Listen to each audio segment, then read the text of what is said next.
now on the Black Podcast. Make sure you do your part and you share. You share this video. You never know who's in your circle of people, and you never know what you may get from this information. So just make sure you share this information out and share it to your audience, to your friends, your family, everybody you're connected with on social media. That's what the Black Podcast is about. It's about leveraging the connections. So you have to make sure you do your part and share. So we have a special guest. I always tell you all the time that um, our guest is special, and we can't wait to hear from. Because I mean, I'm honestly, well, over the last 2.5 years, we haven't had a guest yet that I was like, man, we wasted time with that one. I mean, every single guest is like, we continue to grow, and I know I've grown a lot in my profession and things that I'm doing professionally and personally, just from the guests that we've had on this show and the relationships that have been built over time. So, we want to make sure that we're doing our part in sharing, so that we can all continue to grow. How can we connect? What can we do to make, you know, our community better? And you know that my background is in sports. Sports administration is what my doctorate's in. And I had the pleasure of meeting Brian well, I guess maybe 4 or 5 years ago. And we started the pod. Is it longer than that? Since 2018. Oh, 1, 2, I 3. should teach you Yeah. words now then, since I know I've What since about since we're over what the about 5 years? orientation phase, I can treat you bad. So since 2018, I've known Brian, and we just noticed that through the conversations that we had on the phone, that we shared similar stories on our interaction with young Black men, and this is why we built this podcast and this platform to share more stories. We see a lot of people that we wonder how they got there and what they do to get there, and what their story looks like. And that's what the Black Podcast is about, is sharing these stories and sharing these ideas. And so I just couldn't pick a better partner than Mr. Brian Street here, who has a background in psychology and social work. He tries to use some of the psychology on me, but it doesn't work. But She thinks it don't work, but I be using it and not letting her know I'm using it. No, but honestly, I just like, as cliche as it says, I got to hand it right back to her. I couldn't have picked, a better partner as far as being able to complement one another. She often says how, she knows her lane, I know my lane. There's things that I do well, things that she does well. And as long as we do what we know well, individually, it'll position us to be able to be great together. So, off that note, I really want people to really just go back through what we've been able to bring to you all. Go back through some of our past guests and look at what we're doing. Like we don't come here every Thursday because this is just a fun activity we want to do. Like we bring people to you because the information can literally change the course of your life. It can change the trajectory of so many of our communities. But what tends to happen more often than not is we get information. Yeah, that was good information. And then we go on about our life. We don't implement. And there's a word or a phrase that has been thrown around for years. Knowledge is power. Knowledge is power. Knowledge is power. Knowledge is only potential power because we know, Dr. Hobson and I, we live, here in the South.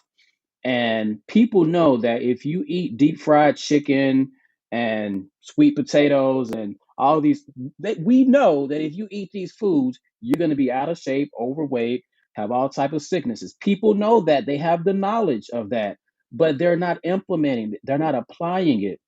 So we have these obesity issues, so on and so forth. So I say that to say, don't just listen to us and then go about your day. Listen to us, take notes on some of the things that some of our guests say, and say, you know what? I like what he said. I'm going to try that in my life. I'm going to try that in my organization. I'm going to try that in my business. You see results from that and say, you know what? That Black Podcast show is helping me make some changes. I might need to check them out next week too. So don't just come for the sheer entertainment value. Come, get, apply, and change your life. So off that note, I do have a background in psychology, social work. In the social work space, I realize that there's so many ills, so many issues in our society that can be That can be rectified if people get their financial education in place. If people understood money better, they can disrupt some of these social ills that we deal with. So a lot of my work right now is in the financial space and the entrepreneurial space to help people change their financial situations, while at the same time helping with my mental empowerment services to get their mind right, because if your mind ain't right, you can't do much of anything. So, off that note, we're going to go ahead and introduce our guest for today. I'm eager to hear his story. I'm eager to take some notes on his story and take those and apply them, because from what I've seen, there are some things that he has accomplished that I'm looking to accomplish. And I definitely look forward to hearing more info on those. So, without further ado, Mr. Leon Oloya, how's it going? Yeah, that's pretty good. How you guys doing? Appreciate Blessed. you guys having Yes, me. Thank sir. you for accepting the invite. I know that you are a busy man, and we truly Yeah, appreciate you taking the time out your day to stop by and share your story. So thank you. no, appreciate that. It's always good, and I find this stuff fun. So, while it might seem like a break into the day, it's actually a good break. So, appreciate it. Absolutely. And we want to dive right in because we want to make sure we maximize all the time that we have with you. We do value your time. Um, we see a lot of, and I know a little bit of your story, not a whole lot, but I know enough that when I think about your journey, I want you to really tap into when it all started, because we know that behind every glory is a story. And I don't think that we don't tell enough of our story in our community. We go to straight what we're doing right now, but we like to start from the very beginning. So if you can just share with the audience, like where you're from and the dynamics of your family, like how did you grow up? Like what was that life like for you? Definitely. So, yeah, if I start all the way back to where I was born, and maybe even a little bit before that, my parents. So my parents grew up in, well, my mom specifically grew up in Michigan, Detroit. My dad grew up in Uganda, Africa, and moved to the Detroit area right before college. So they both went to University of Michigan. There in Ann Arbor, Michigan, and later on had my brother, myself, in Detroit.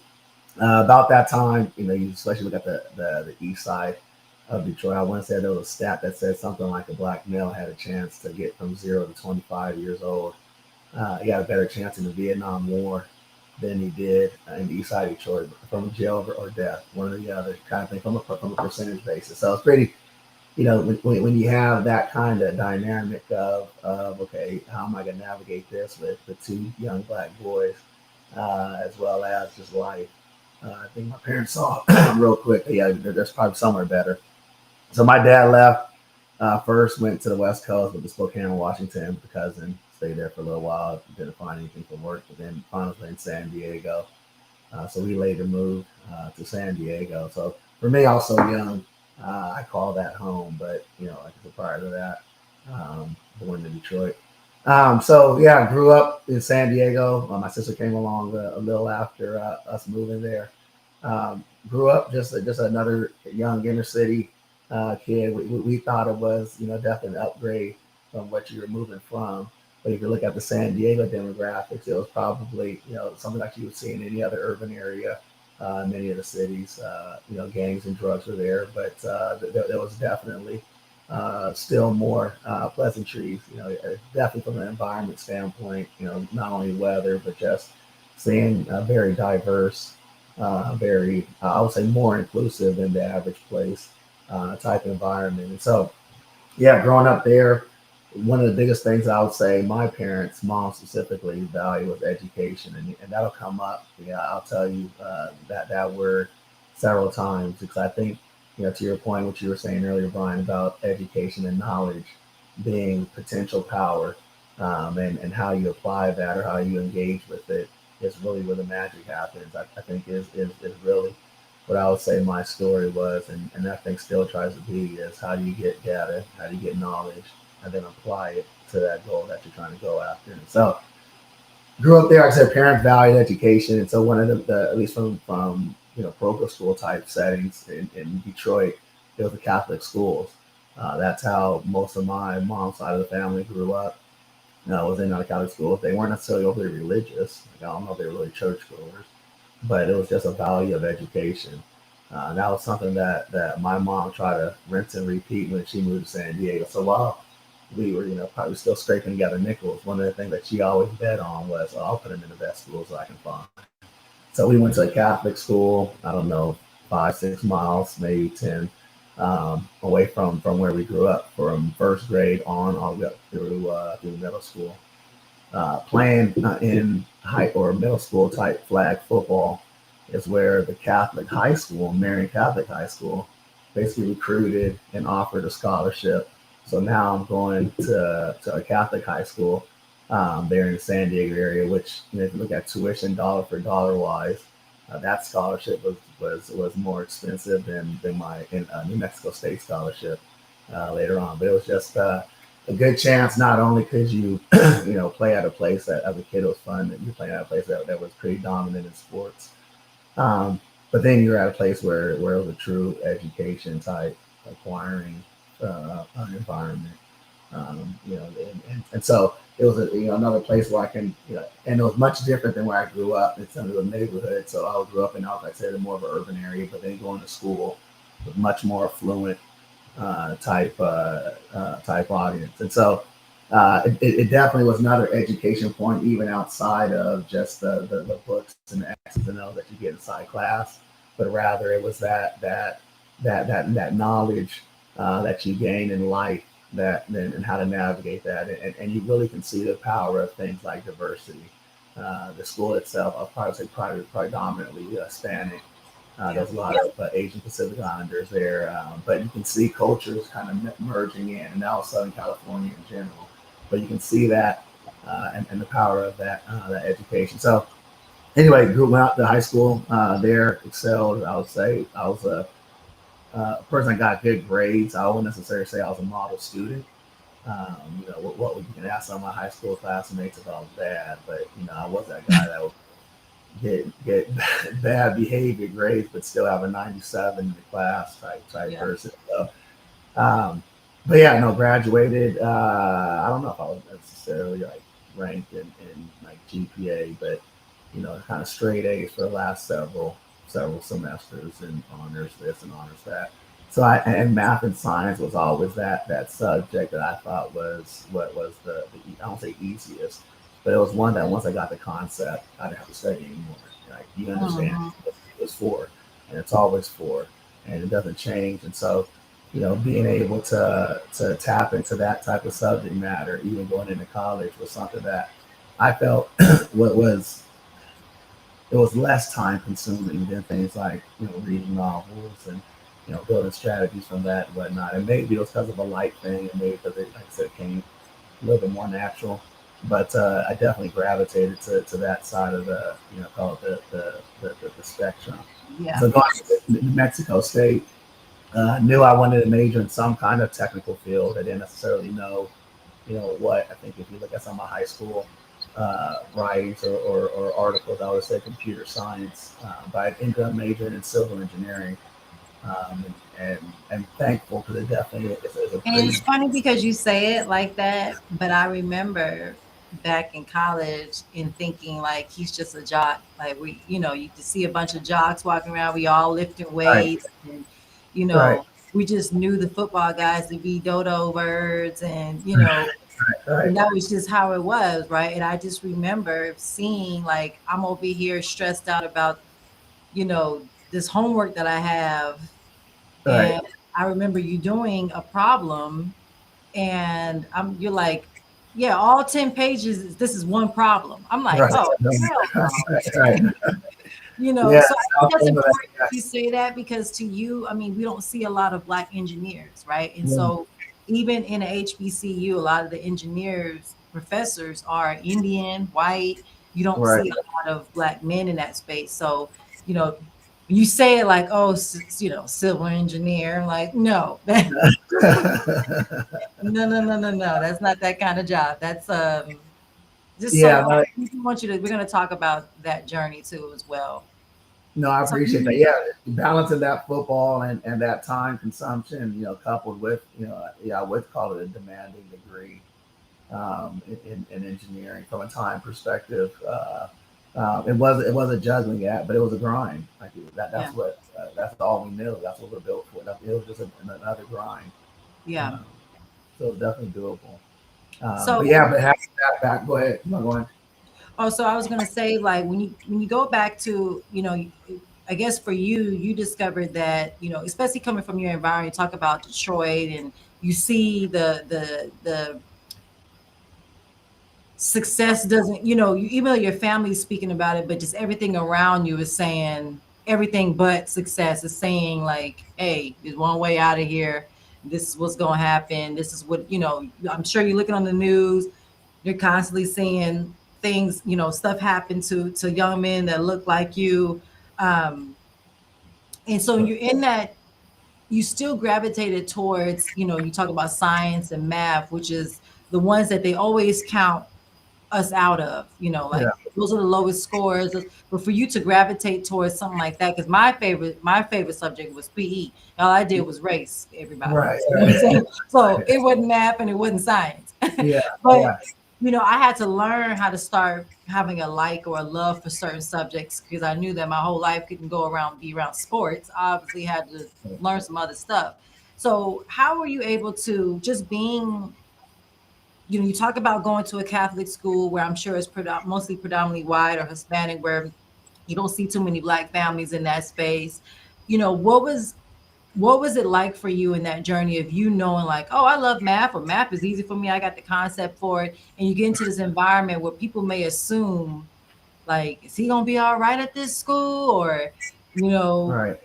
and you're understanding, you're gravitating towards, because a lot of times I know me and Brian have talked about, and it's just through education, I've also seen that a lot of our young black men are so smart that a lot of times people would think, as educators, he's not interested in this subject, he's finishing his work too quick, or he's a distraction, or all these things. But really, it's like, man, this was easy for some of them. They were like, this math stuff Right. is. So what was your journey like during that time, So, going to a Catholic school and moving on? well, and one thing that my mom, again, I go back to just various techniques. My mom was frugal. But she definitely valued education. And so, if there was anything that we could, like vector from, if we had a choice, a fork in the road, if it was educational, boom, she'd always go that route, right? That was just her cup of tea. So I remember even as a kid, luckily back then you didn't have as many social media type pressures and whatnot. So even things like watching cartoons, they only came on one time, a week or whatnot. It wasn't all day every day, so you kind of monitor. But if you had to pick between like The Simpsons or something like that, or Sesame Street, like she would always say, "Oh yeah, you can watch Sesame Street." Or I remember going, like even in the grocery store when we had to go and go get a bag of sugar.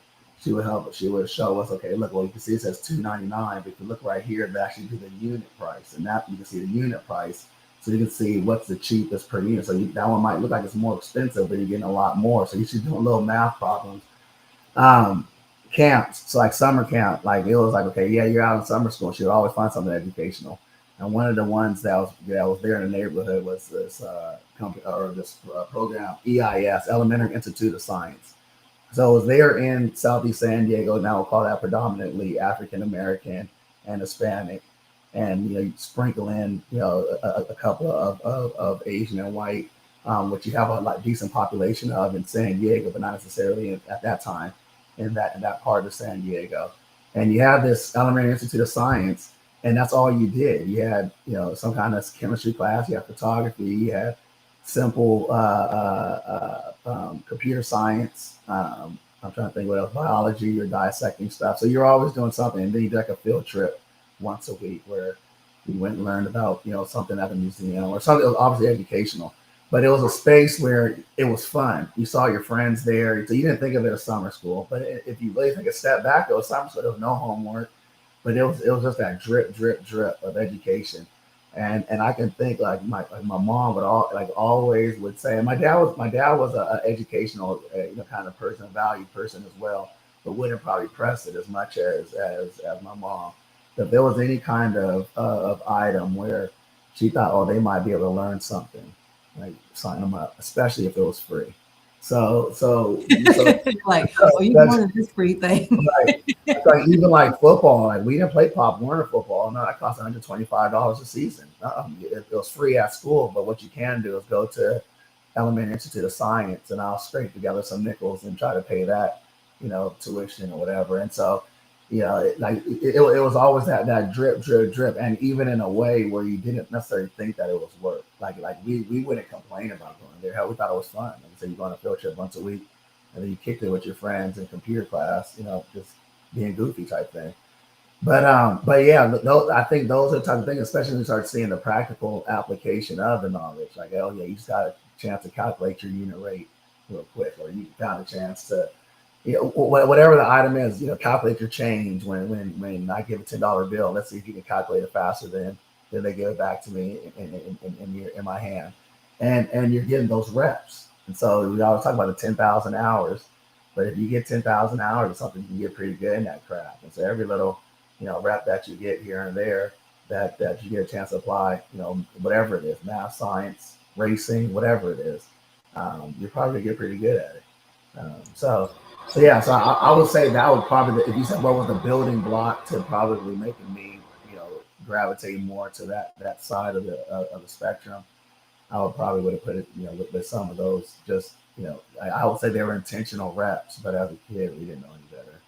And they were, when we talk about pedagogy, this is what they use in education, talk about teaching, and when we speak now on just things being relevant, Right, making education relevant, where students, they don't understand, they don't even know they're learning, right? right, We've gotten away from that, um, because now everybody teaches for the test, right, but you were able to grasp a skill that took you to a whole nother level, just being in the environment of thinking like, oh, I can add this up, I can connect this, I can build this. You right, think you're having fun in a summer free camp with your friends, but right, that camp sets you up for what you are doing now, and which but we don't realize that as children. And I think that's so important, that your parents was like, well, I know you want to go do this, but this is what you're going to do. And then when parents are more right, intentional about guiding their student or guiding their child, like, your child don't know exactly right now what they want to do. They think they want know, but they don't know entirely, right, what they want to do. Because if your mom and dad would have said, okay, do you want to go to STEM camp or to football camp? Pick one, and you pick football, and every year is football. We don't know where your life will be, because you wasn't a scrub either in football. Now, a lot of times yeah, people that are really good in academics, they ain't that great. They might have been on the team, but they wasn't that great. right, You actually were really right, good at everything that you did. So how did you find that balance? Like, what was, just talk a little bit yeah. about that as well. No, I mean that is definitely a balance. I think it's easier to do when you're having fun doing it. So if if you're not, it's not painful to you to go to class, go to practice, stay in the weight room, go to study hall, whatever those items are. If you can just grind through it, some people actually like it, and for me, I really didn't mind it, especially if I'm with my people, like people that actually want to be around. So now it's a pleasant experience. And so again, you're it's a balance, but you know that if I'm going hard on the field or in the weight room, but then also doing the same in the classroom or the study group, it's hard to say that you won't be at least decent. I do think that yeah, there are some God given things that you can sprinkle in that say yeah, somebody that might be decent, now vectors into getting a college Division I scholarship, but still even somebody else that still puts that kind of focus or grind and dedication in what they're doing, they'll still be okay. Like, it'll still be a good thing. And so that's the yeah, and I think that still goes on now. Like even right now, I still find myself some nights, dozing off in front of the computer, reading through a contract. But then, the very next day, I'm sitting at a track meet, cheering on my daughter, or like tonight going to the open house and whatnot. And so, and being able to navigate that space with that balance and having more control is actually the reason why I end up leaving the corporate world and vectoring into the entrepreneurial side of the spectrum. And it wasn't to stop the grind at all. Actually, the grind might have actually picked up, but now you have more flexibility in navigating that time. That is probably, I can make an argument is even more important than dollars. Because if you have more time, you can get dollars. But if you don't, if you have dollars, you can't necessarily get time. But and so yeah, so that like even when we talk about okay how I went through college, you're making that balance. I hired on with ExxonMobil out of college, so the semester before I graduated in Yale. How is that? You know, because that's not a that's not something you see on a daily basis from a young black male who is, you know, he ain't come from, you know, a certain place where they're like, okay, well maybe I mean, Yeah, you walked into a spot where it's like, okay, he is obviously a little bit different. representing the black community. He's very much so black. To go and to go into a space like that where I'm sure there wasn't a lot of people that Right. looked like you, that spoke like you, that were from, you know, shared those same stories. Can you talk about just that last year of college? Like, did you know you was going over to this job? Like, what did that transition look like for you?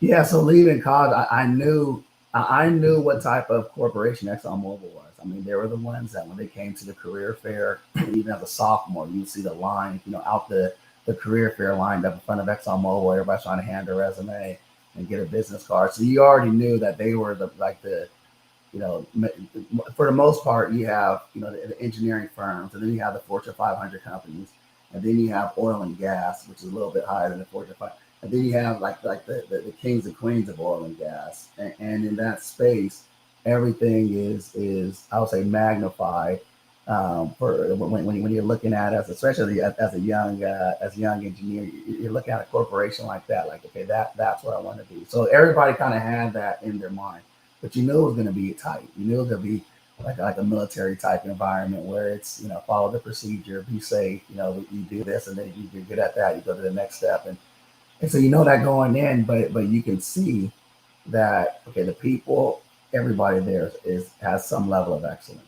Like they wouldn't even talk to the people. First, they only went to 80 schools in the U.S. at that time for A-BET accredited schools, and then even then it was only like the top 10% that they would chat with and go from there. So you knew just to even get an interview slot, that was I would say a privilege as an engineering student.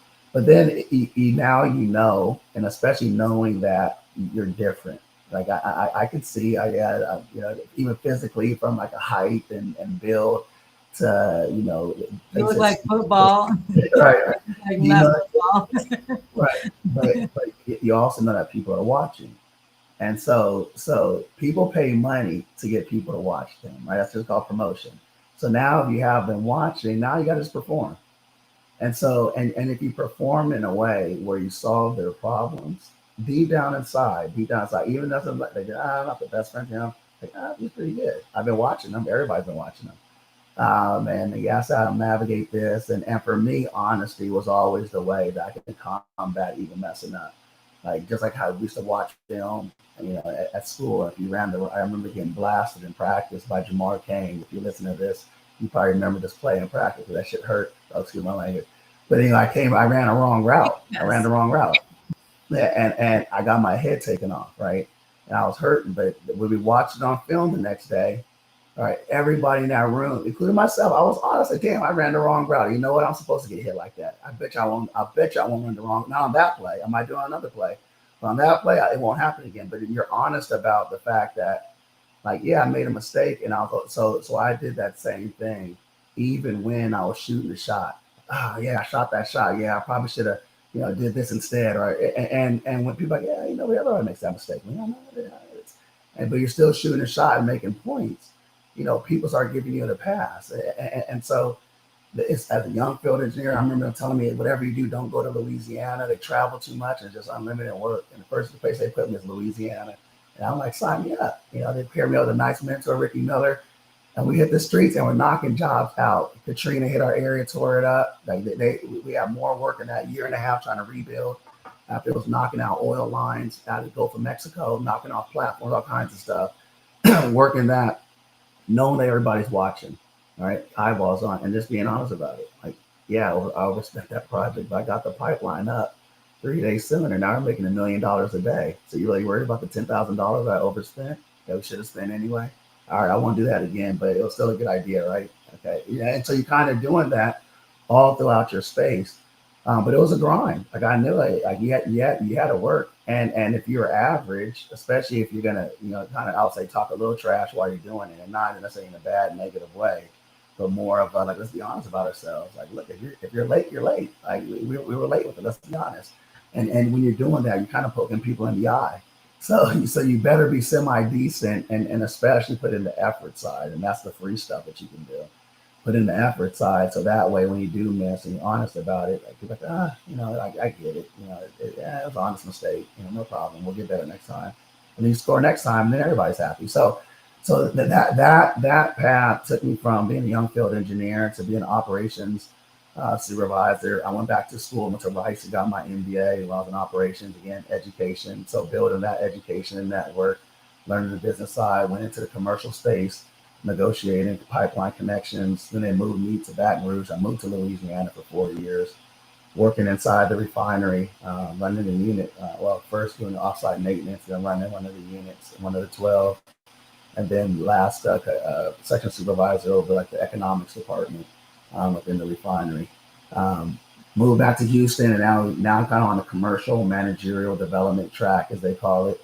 So they're really just giving you experiences to get you to run businesses in that sense. And so a lot of commercial leadership, but also engineering kind of baseline stuff, doing economics, closing deals, things of that nature. And so last couple of jobs that I had worked in was actually specifically one running on a crude trading floor, but then also running the West Coast Rockies business. And this is when they had just been an executive. I was a young executive at 40 years old at ExxonMobil, running the West Coast Rockies region, which is $2.5 billion type revenue a year, 200 something $1 million net profit. And I said, today's my last day. Yeah, I remember that. They're like, what? I remember that. I was like, "Are you serious? I can walk. If you're walking away from that, I should be able to walk away from this 50, $60,000 job. Forget Yeah, this right. job." Like, Yeah. I was like, but I had to wake up real quick. Like, wait a minute, you need your money. But how No, did but it was, where yeah, did the confidence come from? Like, because a lot of times, a lot of us have a lot of gifts, right? And yeah, I can say that for myself sometime that I can be sitting back watching something or in a room. I'm like, either I've already spoke about this, or I'm like, I've been said that, or right, I've been right, thought something like that, or I got a program for that, or yeah, so.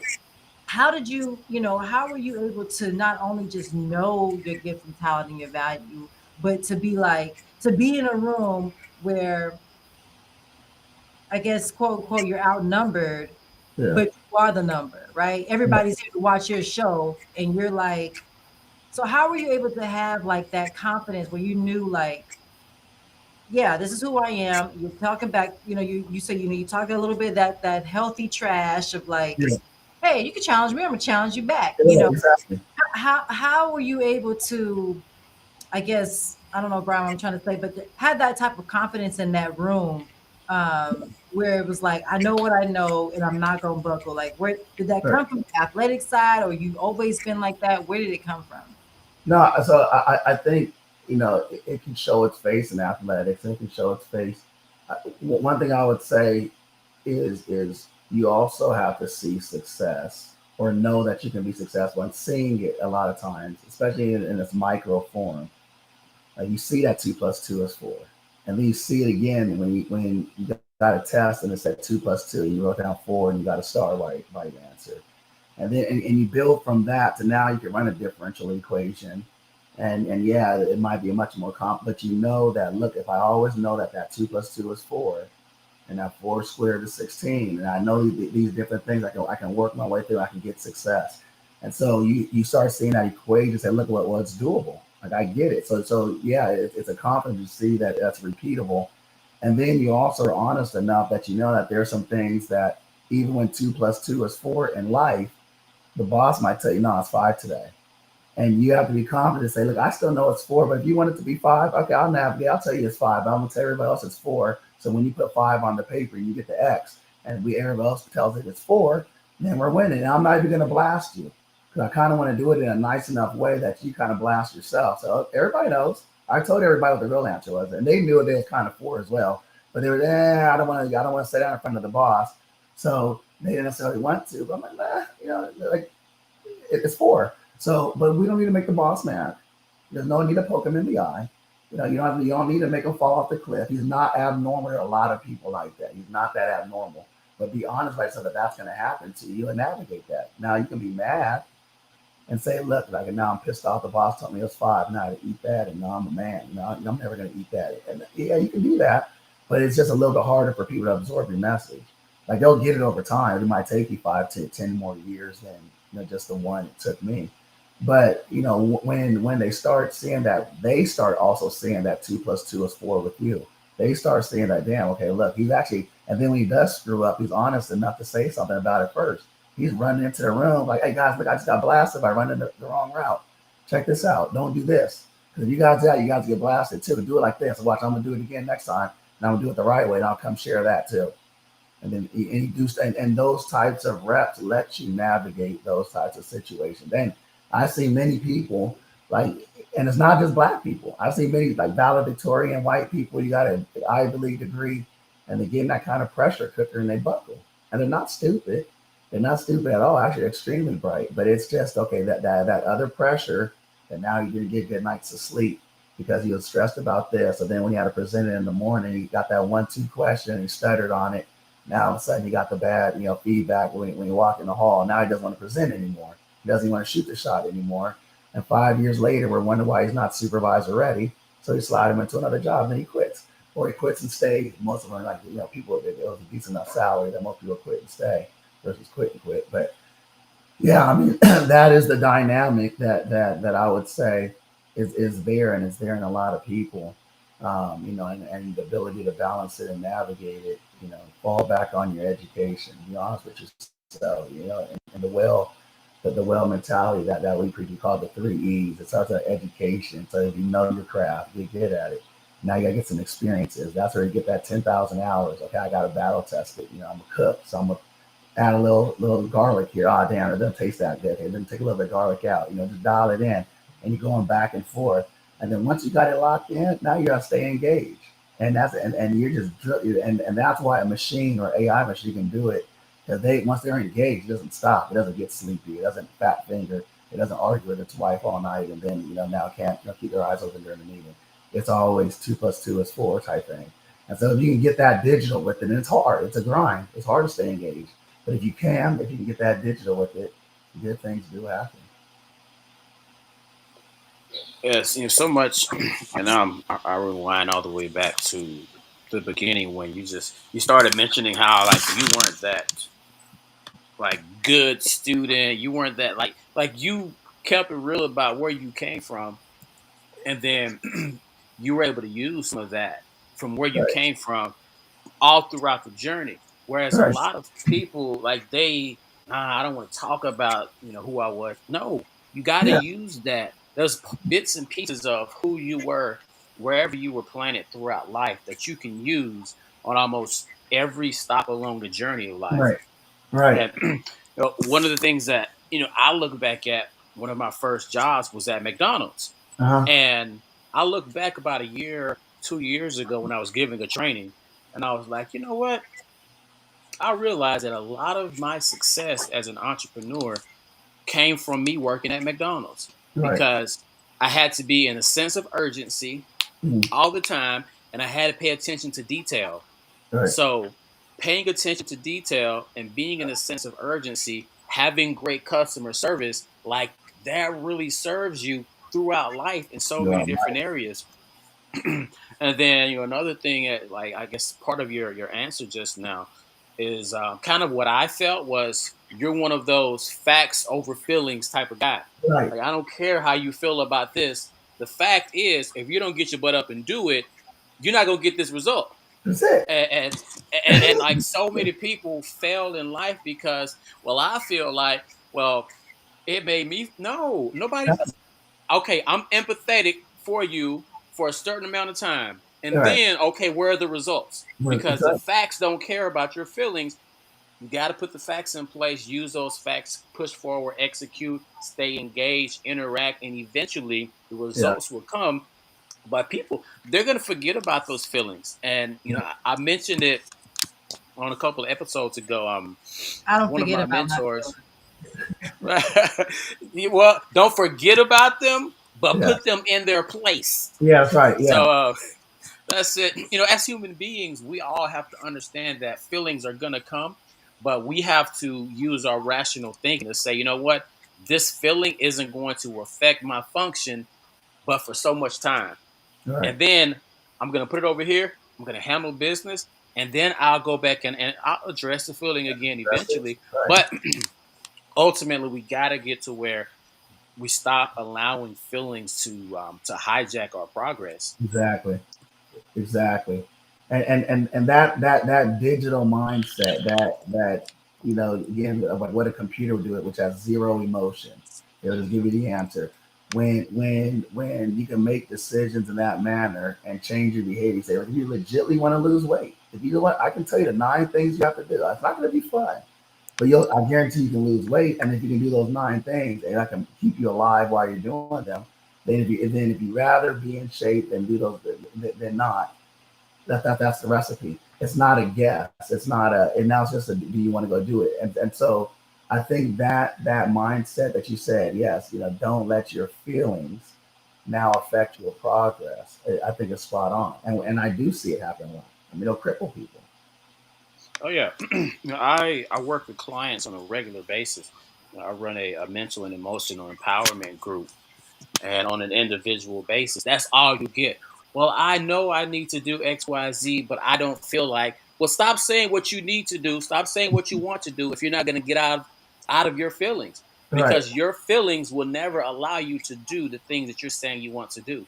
You have to, Exactly. like you said, I can tell you exactly what to do. They might not feel good. They may Right. be boring. They may be, Right. no excitement. Like I Right. feel like I'm pulling my eyelids out, but Yeah. they will get you the results. That's right. So Right. get your little feelings, put them on the shelf over there for a couple minutes a day, Right. and then let's Exactly. do what we need to do. Well, see, and I think that's the beauty of finding something that you like first. Hmm. Because when you can find something that you like and then get that digital with it, now all of a sudden you're kind of having fun. And this is where I really can see entrepreneurship, where you can decide, okay, I want to do real estate. I want to do oil and gas optimization. And that's what I don't necessarily want to do the seating charts on campus, because we have to come back in different stages, and these people don't like each other because they're shit. I don't want to do that, but I want to do that. And if I can drill into that, now all of a sudden that is the thing that it's a little less painful when I got to do something extra to get better. If you actually like sports and you like working out, it's a little bit easier to go work out versus if you hate it. Sometimes you don't necessarily have the option, so you have to work out. But if you can find those things that you like to do and then get that digital in that space, it does make it easier for you to remain engaged, do the extra work, stay a couple more hours or whatever that takes to get to your 10,000. That kind of push does get a little easier. Yeah, just something you made reference to working in the refineries. Uh, Um, when I was coming up, my dad was in the throughout the entirety of his career. He was in shipbuilding, so English shipbuilding. He was an insulator. So yep, he yep, come home from that industrial environment, and he told me there was this one specific day I remember like it was yesterday. He told me like, Brian, I don't want you to go to work, have to come home sweating, tired, stinky, hurting. Like I don't use your brain. Go to work in an air conditioner, suit and tie. And I remember that, and I used it, and it happened. But it came a point where I ended up at the oil refinery. And yep. you mentioned Louisiana. I worked at Chalmette in the refinery Okay. at Chalmette for a bit, and Now, when it was owned by ExxonMobil or when it was owned by PBF like it is now. I think it was owned by ExxonMobil, if I'm Okay. not Yes. mistaken. Yes. I worked. But I worked many yeah, days on there. yeah, when you mentioned, I was like, I bet he probably worked the same spot that I worked at. But you mentioned just now, it's not always about doing what you like. I didn't Right. like going to work at these oil refineries, Yeah, but they exactly. took care of business. They took care of my necessity in that point in time. From that point in And I time. remember whenever I was, at the time I was married. I had just got kicked out of college. It's part of my story. Uh-huh. Just got kicked out of college, and I had to do what I had to do. So it was no longer, and I had a child on the way. Yeah, So it was no longer let me go out here and chase my dreams and forget what I need. No, like put my feelings to the side, right. go do what you got to do. And if you, like you said, if you put your nose down and you put in and you get those 10,000 hours, eventually you can apply that to so many different areas. We're using that similar skill set, but you can Exactly. apply it and you can excel. But you Exactly. got to be willing to do in the temporary what you might not want to do, so that in the long run you can do at ease almost anything you want to do. Exactly. Exactly. No, that if you do a quick little cost benefit analysis each time, like even volunteering work, you might think it's free. I'm not getting paid. No, you're getting paid. It's just you're gonna pay 10 years down the road. When off of 10 people that you met over here and all these extra reps that you got and that free interview that you got, basically, that wasn't just a free, and it's that kind of mindset that gets folks, okay, to do that little extra, shoot a little extra in the gym afterwards, do something just a little bit more. And you're gonna vibrate with people that are in that same space that'll help you along the way. So yeah, I think that, like, to your point, it can be applied in so many things. Actually, I don't think that there's anything that it can't be applied into. Hmm. That if you kind of have that mindset and really work to connect with folks, help solve problems, do it with the right level of tact, and care that people actually want to be pleasantly around you, then yeah, it's just a matter of time. Now it's just continue that formula, learning along the way, boosting your education. Um, it works. That's Wow. it.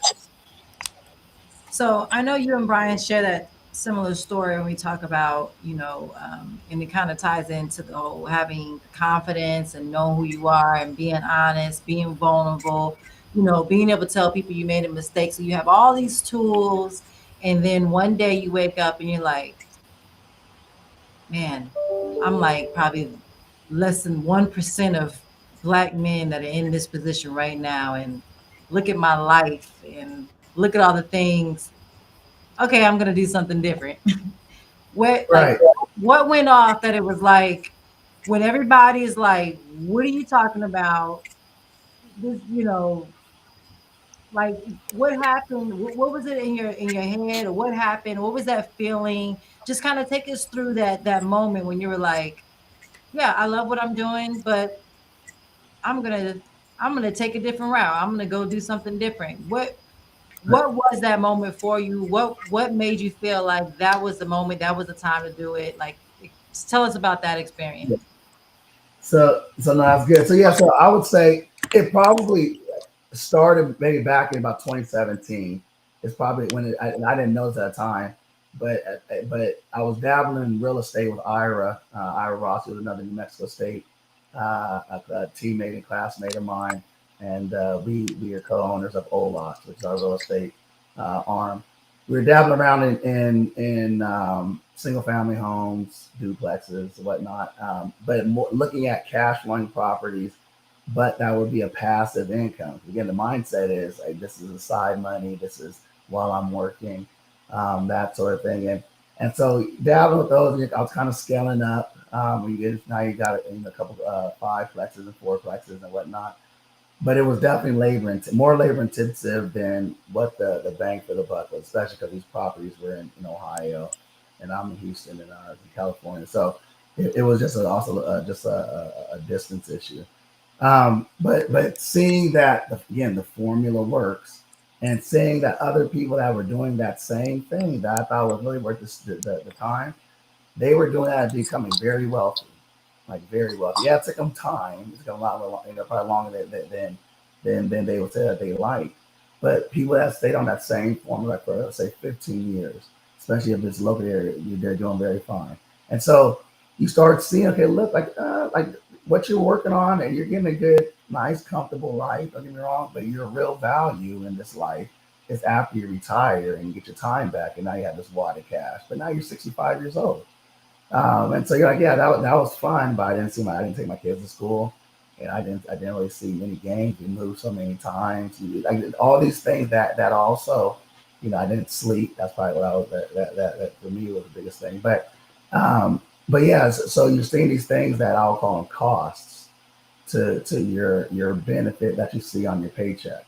And so when and I'm trying to think what was I had already been looking at different, ways I would say that you can scale up in real estate but still work, and that's what lent us to self storage, and that model is now it's like a 500 unit apartment complex, but you have one employee working, you have no, actual people living on site, so there's no, my toilet's leaking, my faucet's dripping, that goes to zero. You need two employees. If they don't pay their rent, you just lock their code out. They'll come back and get your stuff. And for the most part, people don't move. And so that business model, like, look, you can do this. And you start doing more research. You're thinking, look, there's a lot of people that are putting family fund dollars or, big corporations, REITs, insurance companies are dumping big dollars because of its passive but repeatable kind of income, but at large enough magnitudes. And so that's why I said, look, if I can find a way, to free up cash and do the same thing, I would. And so, yeah, with time dwindling and turning 40, and I said, look, now the time that I can actually, if I actually separate, I can roll over 401k and pension dollars that you can't normally do unless you separate with the company. That was probably the biggest driver. So I said, look, I'm not going anywhere. I quit today. That way we can start the process. If you need, I know I didn't train, I didn't give you anybody a heads up. So if you need me to stay longer, no problem. If you need me to come back when I'm gone, no problem. If you need me to come back to consultant, no problem. That I can make it work. And if you don't want me, that's not a problem either, because I can be definitely busy enough. And there's other people that need the service that would definitely sign up. And so, yeah, I mean, confident enough that I know that folks getting their problems solved would pay and allow me to eat. Also knowing that there's I call it a longer term, called 3 years out type projects, but that can really be repeatable. And then knowing that I'm gonna be doing it with my friends, so it's buddies, it's co-classmates, it's family members. It's something I can hire my own kids and do. I can pass down. I mean, those are all things that you can't really do underneath the ExxonMobil umbrella with ease. I mean, for the most part, people are making money out of work and then transitioning those dollars and paying for the item outside of work. Whereas now you can do it for work and for life. So, As Brian was talking about earlier about like those distractions or like those feelings, would you say, Brian, that your feelings, I guess, distract you away from what you're supposed to be doing or whatever? And so a lot of people get stuck in certain situations because they feel like, how am I going to make this money back? How am I, but there's some things that you can't put a price on, like you're saying, being available for games, having peace, having your own flexibility, deciding when you want to work and when you don't want to, even though you work more, right, work for yourself. But it's still nice to have that freedom that, one day you will have the option to say, hey, I'm gonna be gone for a week and have right, somebody else running your shop and they don't have to call you. It will be that day. exactly, But that is a hard, especially as Black people, because we look at everything that we do as an opportunity, right? And I was telling right, somebody a long time ago, I said, we always get into places thinking that we have to work our way up, or that we have to always start from the bottom, or that we always have to just take something just to have something, and we settle. But other cultures don't do that. It's like if they come and ask for a price, if they charge a certain price, that's the price they charge. If right, they're do anything outside their duties, they're sending you an invoice. They're not right. asking, they're not doing stuff for free. They're not worrying about working their way up. If they go into a situation where they know their value, they say it. And so I They think say that it. we have to get into that space, especially as Black people, knowing, who we are and the gifts that we bring, and not just putting so much focus on money, because a lot of times that is what drives us to do certain. A lot of people do in our community. A lot of people are doing a lot of things they don't enjoy because they're doing it for money. Yeah, and what's even disappointing in that, a lot of times they're doing it for temporary money. Now they actually Mhm. found a way to take a step back. They make way more money. It wouldn't even be close than what they're doing as the bus driver that they're complaining about every day. Like, no, you could have owned yourself a Amazon route with 6 trucks, 6 Sprinter vans, and did the same bus driving that you're doing now, but now you're making 500,000. And that's the to your point that you get, and I think it's a comfort. It's tough. Like people told me, "What are you doing quitting? What do you mean you quit? You're a major executive. You quit? Come on, man, you playing?" Like no, yeah, there's something I else. remember the conversation, and I remember just I was more anxious than you were. I was calling you like, "Did you tell them today?" You're like, "Oh no, it was raining today. They all wasn't at work." I'm like, "Dang."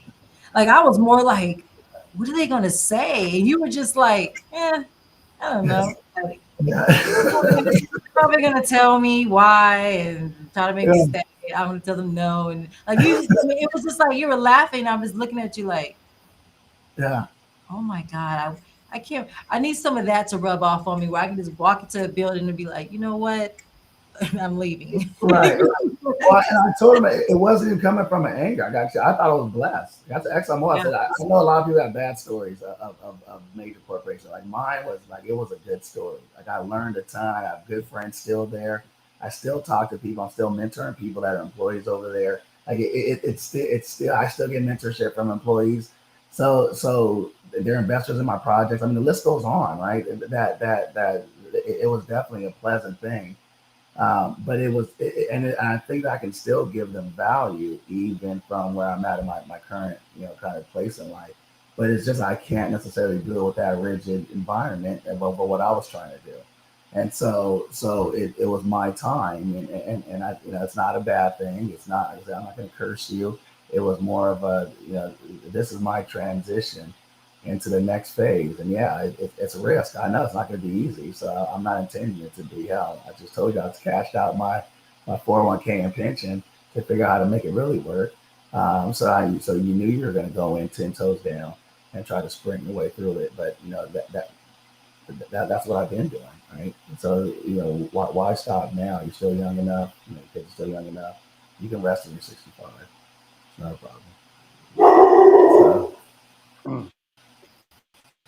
So I know you made reference to when you snuck it in earlier. That's the Whayle way. So if you can tell us a little bit more about, tell us a bit more about the Whayle way and what or some of the well, activity you got going on in that space.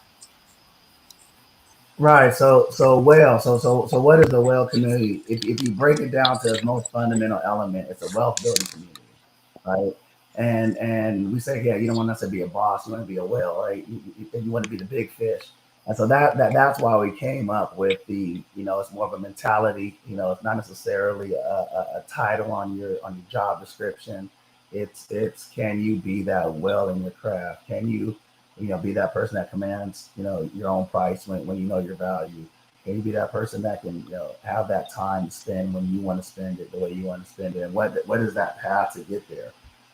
Also, as from that well mentality, you actually understand that networking and that ability to swim with the rest of the pod and to be with like-minded people that you can vibrate with, that you can bounce stuff off, it is a big advantage. And so sometimes it might be somebody that's at your level that's sharpening your iron, but sometimes it might be somebody that's now giving you a chance to invest in their company as a startup for the cheap. And so I'm sitting here as a business consultant, as a optimizing strategy optimizer, looking at businesses and even just projects, which you look at a business as a project, and you're telling somebody, hey, you need to do these 5 things to get better, right? And then I have 5 other people begging me to find people that need these 5 things. And it's like, okay, well, how do I find a way? How do we find a way to pair these people up? Like, if some of I can't do them all, but that person's a good tax attorney, and that person over there is a good, lender or private equity guy that you might want to bump into. And so you're pairing up these whales that might be whales, but they know that there's a good space that they can continue to build their wealth.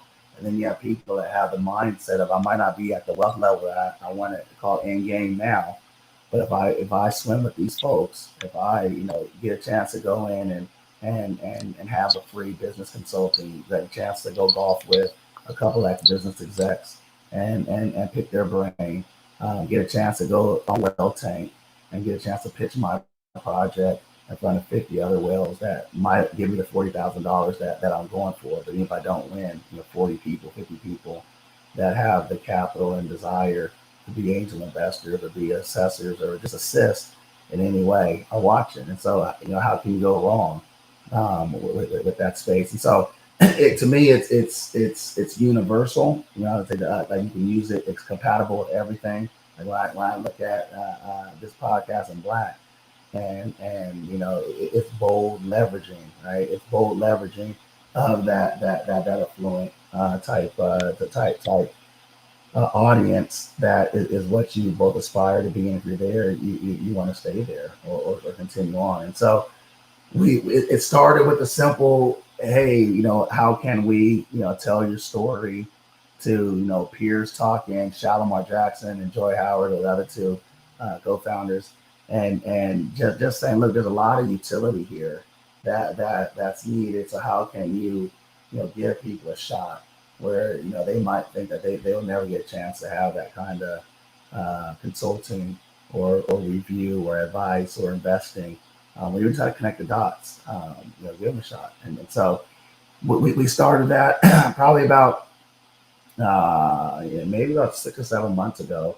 Started to just building kind of the I'll call it the true framework that you have a curriculum, right? So that's when we started capturing the websites and sharing content, but then also opening up events. So I mentioned like the golf is one thing that we do where we're pair of make a foursome and just chat for 4.5 hours like you will with any other stranger on Saturday when you're golfing. It typically turns out well. So why not do the same with somebody that's boldly leveraging this and trying to find a way to gain some insight and some knowledge. And so it's something that it's been fun doing. One thing that we've also bolted on is we started looking at how does this merge in Web 2 and Web 3, and just to actually get into like the blockchain and whatnot. The blockchain tool, specifically NFT, is what we leverage as the validator and the verifier, your membership. So it's measly $75 kind of, it's 75, maybe a little bit more to Ethereum. So sometimes it fluctuates. We call it $75, um, and it's a limited amount. It's 2,000, right? And the thought is, if you're getting this amount of utility out of it, yeah, I'll pay $75 one time if I can do all those various things and meet other people. And then if it really is that type of good utility, somebody else is going to beg to also try to get access. And that's when that person who might have bought it for $75 will say, look, well, I'm not going to go to this NFTLA function with the Whale Group. I'd sell mine for 500. Somebody who thinks that utility is more might. So we're not looking at it as an NFT from an investment standpoint of hey, buy this and hold it, you'll get rich tomorrow type thing. We're saying no, if you believe in this mindset of community, and we can provide this utility, our consultation. So I said, well, build that up. If I can offer that, then that's the value that I need, and I'll continue to be in that community. So we're excited about it. Check it out. If Whayle, WHAYLE.io is the website. All the information's there. If you want the NFT, it's Say it there. again one more time. Whayle. So it's Whayle with the Y. So WHAYLE.io. Put that in your browser. The website will come up and it'll show podcast information, Discord information, Facebook and Instagram, so on and so forth. If you actually want to transact the NFT itself and be one of the 2,000, that's at mint, MINT .whale, WHAYLE.io. So you can purchase that there through Yeah, Crossing. we're gonna put it. We're gonna put it up. Brian, you have it on the. That was Yeah, I probably give me the get first one again. it's WHAYLE I. .io. Yeah. And yeah, I mean, but there's a ton of there's like I said, there's a ton of utility in the free stuff. So the way we look at it, it's building the community. So get folks. So we're throwing events, and it's not like, oh, if you're not a NFT holder you can't come. No, we're gonna hold spots for NFT holders. But if you vibrate like this, come. You might accidentally like it or learn something. It's like that, right? When you talk about it, goes back to being in that environment, and not knowing what you're going to gain from it. It's like, oh, okay, I'll go and Right. it's free and I'll, whatever it is. And you end up being like, I needed this, Right. so we have to be open to trying new things. And I think that once we get out of our stuck ways and, what does it cost you to go to something free? Right. you Exactly. know, Go. You Go. ain't spending nothing, just go. It costs you your time, but at the end of the day, what you gain from it was now for the next time if you want to go or not, or Exactly. that you want to invest in, or you don't know who you may meet while you're walking in the building, or who you may Right. speak to when you're walking out. So we have to make sure that we really, put ourselves in those positions or even the spaces. That's Um, right. because it's not always about, well, let me see what this is about. Okay, they're not talking about anything I want. Do I want to continue watching this? Oh, I don't want to share this on my social media because I don't know what they're going to be talking about. It don't matter. You know, Yeah. Yeah. just share That's it. right. What does it Share. cost you to press share? Nothing, Yeah. right? That's right. That's right. That's Hey, right. just maybe you can listen to it on your way, to your There you next go. spot. You don't know what you're going to get from it. So we have to get away from thinking that we have to know everything that we're walking into and just start believing that, I don't know what I'm going to gain from this, but I'm going to gain something, That's right. even if it's the knowledge not to come back, Exactly. That's still a still, data point. you still Exactly. gain something. Right. No, that's spot on, and it's funny because I talk about the Web3 space, and that is completely new to me. When I first on this endeavor, it was more of a social media marketing kind of how can you get content out. But the creators of this were much more in the Web3 space, and they're saying, no, you guys have a lot of utility. Like we have friends that made $8 million and then lost six of it, and they have no idea. They don't know why they won it or where they got it. They have no idea why they lost it, and now they're sitting there saying, look, we got to put this into something that actually can hold on. So yeah, we hear about this real estate thing, and how do you do that? And I'm like, oh, this is how you get into a fund, and here's some Hmm. tactics that can help you onshore your crypto, and pay you also optimize your tax, and but still be able to utilize it in a way where you can invest in a hard asset. Here's some Yeah. other things that work. So like, you start vibrating with each other, and good stuff works, and you're going in with that open mind of I never thought that I would listen to a 26-year-old explain some crypto wallet to me, and how it can link back into an NFT that can validate and verify membership. And with that process, now you can say these, you know, these people or these holders can get this access or can get this utility above and beyond the same utility and access that you might give, the common audience.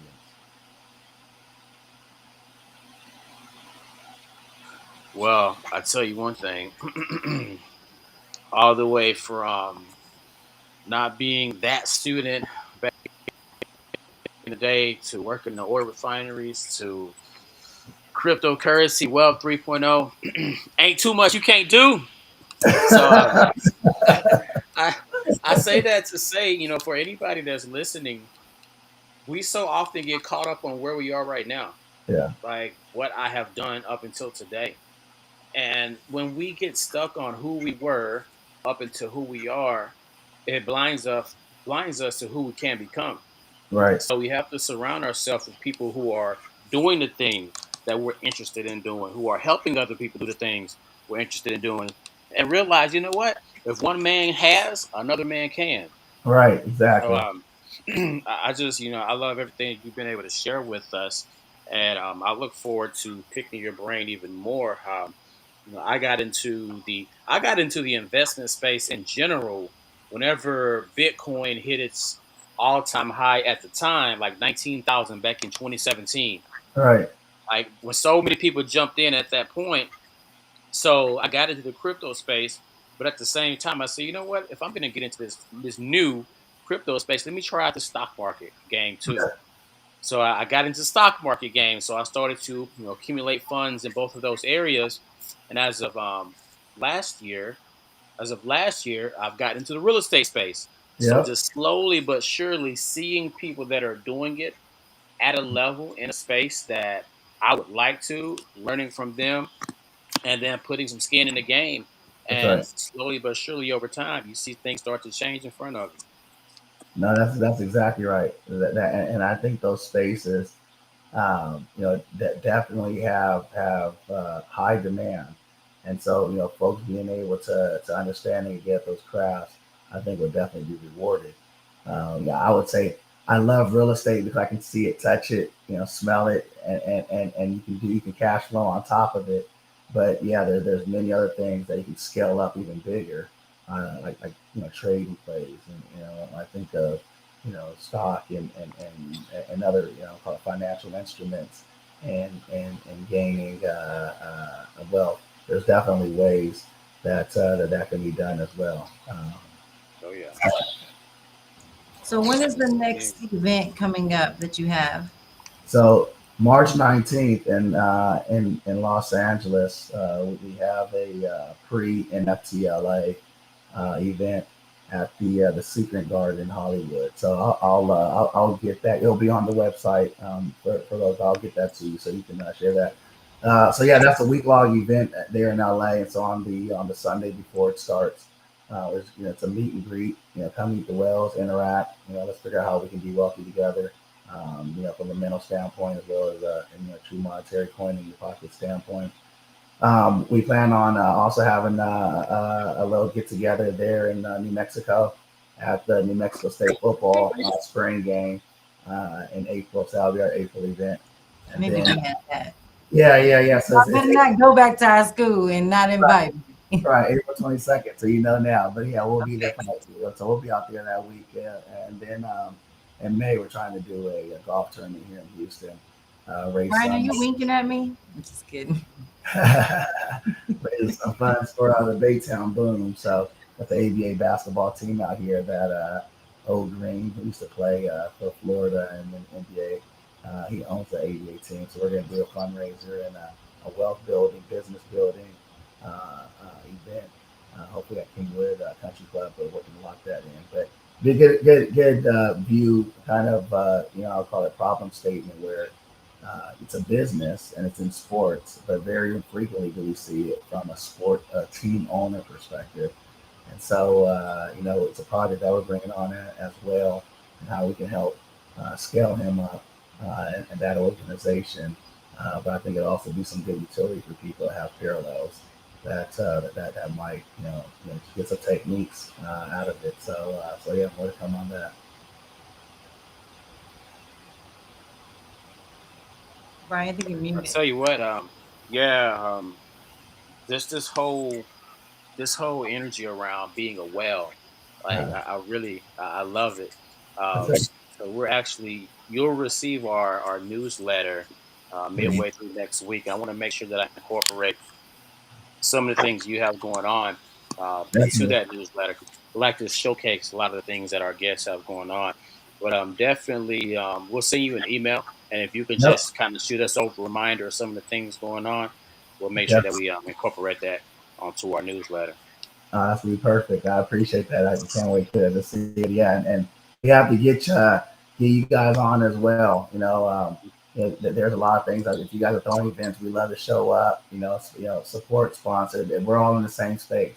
So if you have an event, definitely would love to be there. If you're, even like I said with this podcast, it's you guys might think of it as a blessing, but from my perspective, I think that it is the same. So yeah, let's definitely find ways to bump into each other, vibrate together, swim together, as we say as well. But yeah, no, I think there's a lot of win-wins here.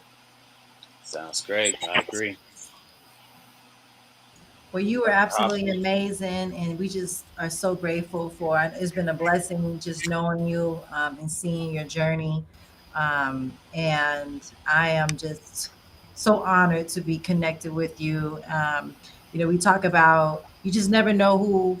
who's going to show up in your on your path. Just to go from being in college and I'm running Right. track, you running football, and we see each other eating, and then to you where you're at and reconnect. You just never know who's in your life right now, and that's kind of goes back to what Brian said: is you don't know who's in your life or why you're doing the things that you're doing right now. We want to thank you for being an example of that.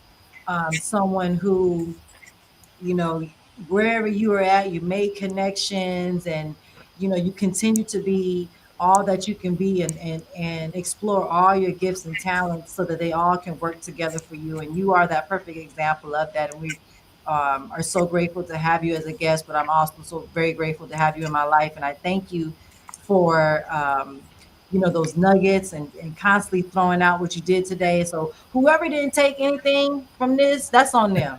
That's all I gotta No, say. I, They're no, gonna be I they're not gonna be a whale, but they're gonna be saying, right. well, I should have paid attention. That's what they should be. You But know, we'll keep dripping on them. It'll just be a drip drip, but it's all good. But no, I appreciate I yes, really yes, appreciate it. because they'll eventually catch on to it. So we Okay. thank you for your vulnerability, for your story, for the knowledge that you've shared, because we don't do enough of that in our community. It's like we get this information, we make this money, and then we just hold on to it.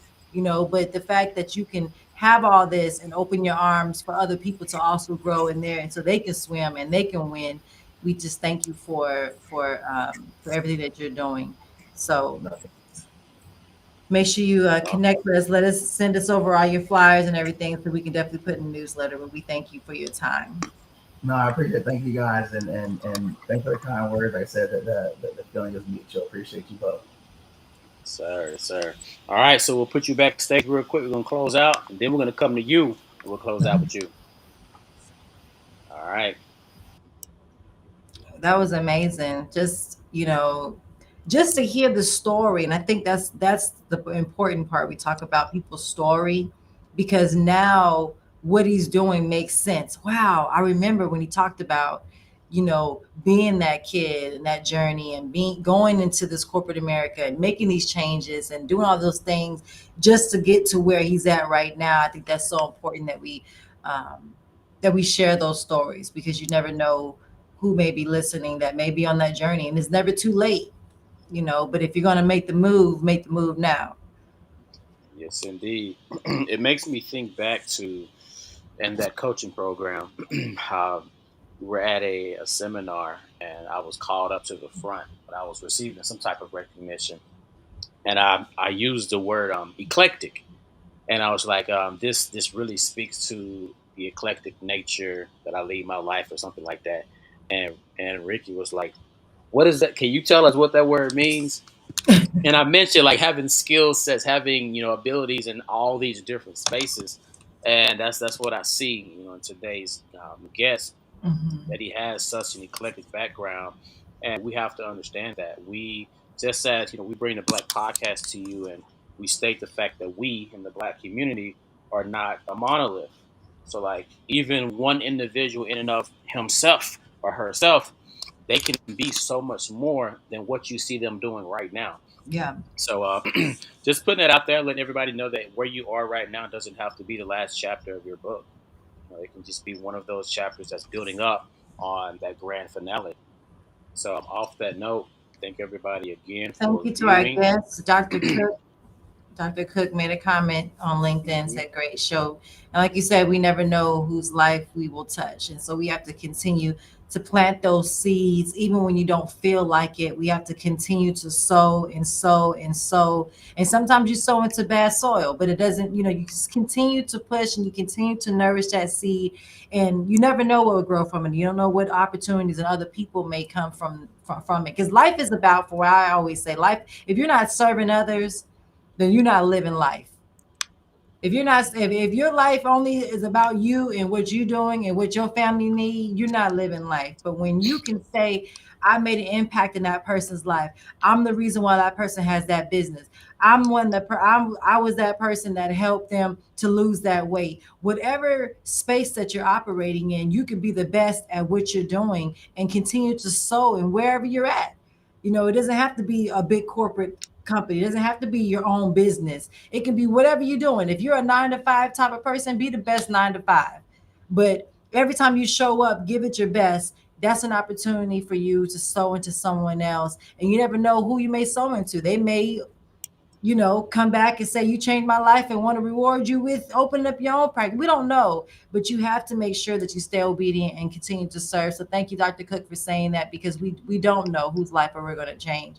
And so we have to be careful of how we move, because you can change someone's life for the better, but you can also change someone's life for the worse. So you got to make sure that whatever seed that you sow, that's the seed that you want to come back around, because it's going to come back around. And so you have to continue to sow. And so thank you, Dr. Cook, for coming on. And we will continue to sow these seeds with these great guests, because we know that we are sowing into good soil. And so now it's everybody else's responsibility to how we sow this seed of people, that you nourish it, right? That you put what needs to be put in there, whether it's water, whether it's sunlight, whatever you need to put in there, so you can have your harvest. That's what you do. But we are definitely doing our part in the Black podcast of sowing and planting these seeds into good soil. But what you're going to do with it? So we need to make sure that people in our community do something with the seeds that are sown. We've been here 2.5 years, continuing to sow, and you got to give back. Partnerships, collaborations. We talk about this all the time. There's so many people on this show that have watched that have so many gifts and talents, but if you're not connecting with another, I mean, what are we really doing?